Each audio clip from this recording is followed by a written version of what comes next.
सरकार का इलाज आप जानते हैं, गोलियां, डॉट्स की गोलियां टीबी के मरीजों को देते हैं और कहते हैं हम फ्री में बांट रहे हैं। तो एक आदमी को आप बोलो कि डॉट्स खाए और इलाज कराए, और दूसरा ऐसा ही आदमी पैरेलल ले लो जिसको टीबी है, अस्थमा है, दमा है, उसको कहो नहीं तुम सिर्फ गोमूत्र पियो और कुछ मत करो।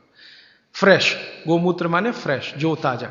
तो आप देखेंगे कि वो डॉट्स की गोली खाने वाले को 4 महीने से 6 महीने लगेंगे, और ये गोमूत्र पीने वाले को 1.25 महीने से 2 महीना ही लगेगा और ठीक होगा। और ये एक बार ठीक हुआ गोमूत्र पी के, इसको दोबारा टीबी नहीं आएगी, क्योंकि गोमूत्र बीमारी ही ठीक नहीं करता, प्रतिरोधक शक्ति इतनी बढ़ा देता है कि वो बीमारी भविष्य में दोबारा ना आए। तो समझ में आया कि बाघभट्ट जी तो कुछ गलत नहीं बोल गए, सही। फिर हमने और एक एक्सपेरिमेंट किए कि जिनको डॉट्स दी जा रही है, ऐसे कुछ मरीज एम्स में हमने चिन्हित किए। ज्यादा एक्सपेरिमेंट हमने एम्स के डॉक्टरों की मदद से किए। तो ऑल इंडिया इंस्टीट्यूट के कुछ मरीज जिनको डॉट्स दी जा रही है, नियमित रूप से टीबी के लिए वो आते हैं, उनको शीशी में भर भर के ये दे दिया, और ये नहीं कहा कि ये गोमूत्र है, क्योंकि कहो तो खाएं नहीं और पिए नहीं। उनको कहा ये बहुत अच्छा सिरप है, आप इसको पीते रहो।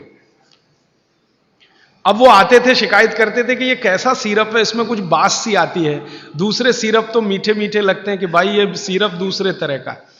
तो उनको बताएं तो पिए नहीं, और हमारा एक्सपेरिमेंट हो नहीं तो हमें तो करना था, तो उनको बताया गया। तो ये हमने देखा कि डॉट्स का जो काम करने का है, डॉट्स माने उसके जो माइक्रोन्यूट्रिएंट्स, उसके घटक जो शरीर पर काम हो रहे हैं, गोमूत्र पीते ही उनके काम करने की शक्ति 20 गुने से 40 गुनी बढ़ गई। डॉट्स तो काम कर ही रही है, लेकिन गोमूत्र के साथ जब डॉट्स दी गई तो वही उनकी बीमारी जो 6 महीने में खत्म होने वाली थी, वो 2-2.25 महीने में संपूर्ण जड़ से ठीक हो गई। फिर जब वो ठीक हो गए, तब उनको हमने बताया कि भैया वो शीशी में भर के जो दिया था वो गोमूत्र था। तो तुरंत नाक चढ़ गई उनकी, ठीक हो गए। कहते हैं जी आपने तो बहुत अच्छा कर दिया, हमको हमारी संभावना नहीं थी कि हम जिंदा भी बचेंगे, लेकिन नाक तब भी चढ़ गई। तो ये जो नाक चढ़ती है हमारी, ये अब कम कर दीजिए इसको चढ़ाना। गाय का मूत्र अद्भुत है, बहुत ही अद्भुत है। इसके हम एक्सपेरिमेंट करते करते 48 रोगों तक पहुंचे हैं आज। 48 डिसीज हैं, 48 रोग हैं, वात के, कफ के, पित्त के, तीनों के जड़ से खत्म होते हैं। अभी जो लेटेस्ट हम काम कर रहे हैं आज की तारीख में, जब मैं आपसे कह रहा हूं, इस समय ज्यादा काम हो रहा है कैंसर पे, कि गोमूत्र का कैंसर पे असर देखो क्या होता है। तो गले का कैंसर, आहार नली का कैंसर और पेट का, इन 3 कैंसरों पर सबसे अच्छे परिणाम है गोमूत्र के, तीनों कैंसर पे। बाकी जो रक्त का कैंसर है उसमें परिणाम अभी उतने अच्छे नहीं हैं।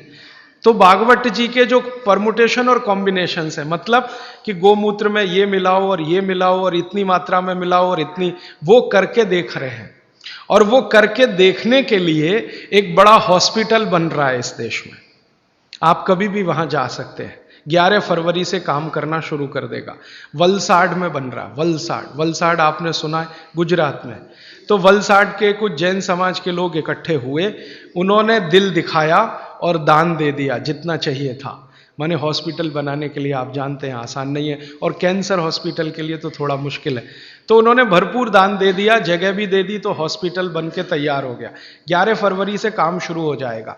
जो वैज्ञानिक गोमूत्र पर काम कर रहे थे पिछले 6-7 साल से, वो सब इकट्ठे होकर वलसाड में बैठेंगे और सिर्फ कैंसर पे काम करेंगे, क्योंकि बाकी काम तो करके देख चुके हैं, वो सब में अच्छा है, हर बीमारी में काम आ रहा है। कैंसर में करेंगे, और हर तरह के कैंसर में करेंगे।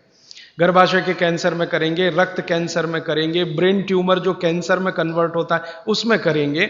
और शायद हमें लगता है 1-1.5 साल के बाद मैं दोबारा आपको मिलूंगा तो इस पर बहुत विस्तार से बात करूंगा कि कैंसर में क्या रिजल्ट है। 3 तरह के कैंसर के रिजल्ट तो अभी बता सकता हूं, गले का, आहार नली का और पेट का, ये तो बहुत अच्छे से ठीक हो रहा है, लेकिन बाकी कैंसर में भी इसका कोई असर है। आपने कैंसर के बारे में जितना कुछ सुना है उसमें से एक बात मैं कहूं कि आधुनिक विज्ञान ये कहता है कि शरीर को कैंसर तभी होता है जब शरीर में एक केमिकल कम होता है।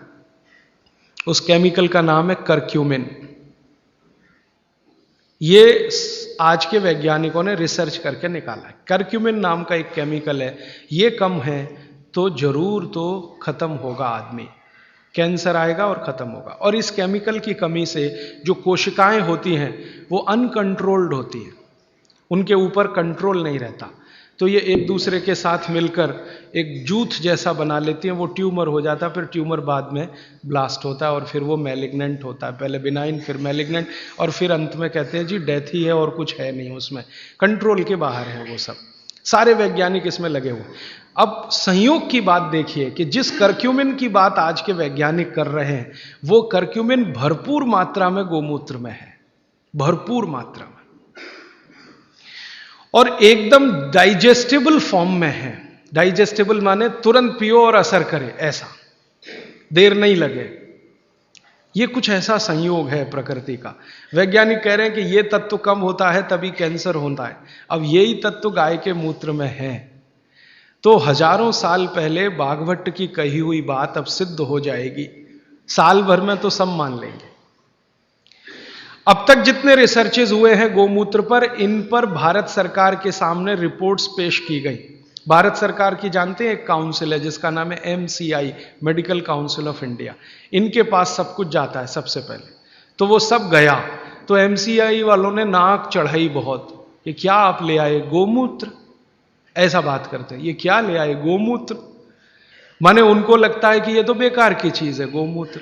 अब उनका कुतर्क क्या है वो जरा देखो। कुतर्क, तर्क है तो चलो अच्छा है, हम उनसे संवाद कर सकते हैं, समझा। कुतर्क करते, कहते जी ये गोमूत्र इतना ही अच्छा होता तो गाय छोड़ती क्यों इसको शरीर से। जब हमारा झगड़ा हुआ ना MCI वालों से, आधुनिक डॉक्टरों से, और उन्होंने ये कुतर्क करना शुरू किया कि क्या फालतू बात करते हैं, गोमूत्र इसमें कुछ है क्या। मैंने कहा भैया बहुत कुछ है, नहीं तो कोई मूर्ख नहीं था जो 3500 साल पहले इसको लिख के चला गया। और उसके बाद भी कई लोगों ने कहा, वैद्यों ने कहा, कई वैद्य हैं जो बिना आपको बताए गोमूत्र देते रहते हैं और आपको ठीक करते रहते हैं। उनके बहुत सारे काढ़े, बहुत सारी दवाएं गोमूत्र में बनाते हैं, आपको नहीं बताते, ये अलग बात है, क्योंकि हर वैद्य मुझे यही कहता है बता दो, तो नाक चढ़ जाती है सबकी, नाक चढ़े तो थोड़ा रेजिस्टेंस आता, फिर दवा का असर कम हो जाता, तो बिना बताए देते रहते हैं। तो हमको कॉन्फिडेंस था, तो डॉक्टरों से जब झगड़े हुए हमारे आज के डॉक्टरों से, तो उनका पहला ही कुतर्क था जी अच्छा होता तो गाय छोड़ती क्यों, खुद न रखती उसको। तब मुझे मेरी पुरानी एक बात याद आई। मेरी दादी मां हमेशा मुझे कहा करती थी, वो कभी स्कूल में नहीं गई, कॉलेज में नहीं गई, लेकिन ज्ञान बहुत था उसको। हमारे देश में ऐसा ही है, जो स्कूल कॉलेज में नहीं गए वो सब ज्ञानी है। ये मेरा 15 साल का 100% तजुर्बे का हिस्सा है, इसमें कोई कमी नहीं है। जो स्कूल नहीं गए, कॉलेज नहीं गए, बहुत ज्ञानी है, उनके पास नॉलेज बहुत है, फंक्शनल नॉलेज जिसको हम कहते हैं, ऑपरेटिव और फंक्शनल नॉलेज उनको जबरदस्त है। और वो इतनी ज्ञान की बातें कई बार कर जाते हैं कि हमारा सिर घूम जाता है।